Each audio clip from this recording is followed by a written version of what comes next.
তো আসসালামু আলাইকুম দোস্তরা, সব কেমন আছো? আশা করি সব ভালো আছো। তো সিঁড়ি আজ আমার দেখতে পাচ্ছ সেন্টারের কাজটা কমপ্লিট হয়ে গেল। সেন্টারিং এই সেট দেখাও, সিঁড়ির কাজটা সেন্টারিংটা কমপ্লিট হয়ে গেল। কমপ্লিট করার পর আমাদের রডের কাজ হবে এখন।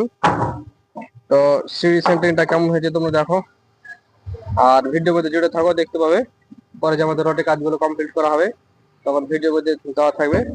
আসসালামু আলাইকুম। আসসালামু আলাইকুম, সব কেমন আছো দোস্তরা? তো সব ভালো আছো, আশা করি ভালো আছো। তো এর আগে সেন্টারিং করছিলাম, সেন্টারিং করা ভিডিও দিয়েছিলাম। সেন্টারিং কমপ্লিট করার পর তোমাদের রডের কাজের ভিডিওগুলো দেখা হবে। তো ওইদিকে এসে ক্যামেরা দেখাও। তো আমরা দেখতে পাচ্ছি লোডের জন্য আমরা এখানে একটা বিম দিয়েছি।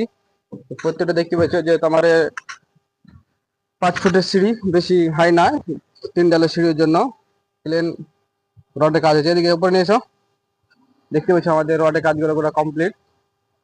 আজকে আমাদের ঢালাই হবে। তো দেখতে পাচ্ছ কাজ শেষ। তো ভিডিও মধ্যে জুড়ে থাকো, দেখতে পাবে আমাদের ঢালাই হয়ে গেলে পরের ভিডিওতে তোমাদের ভিডিও দেওয়া থাকবে। তো ভিডিও ভালো লাগলে ভিডিও পাশে থাকো, সব ভালো থাকো, লাইক কমেন্ট শেয়ার করিও সব।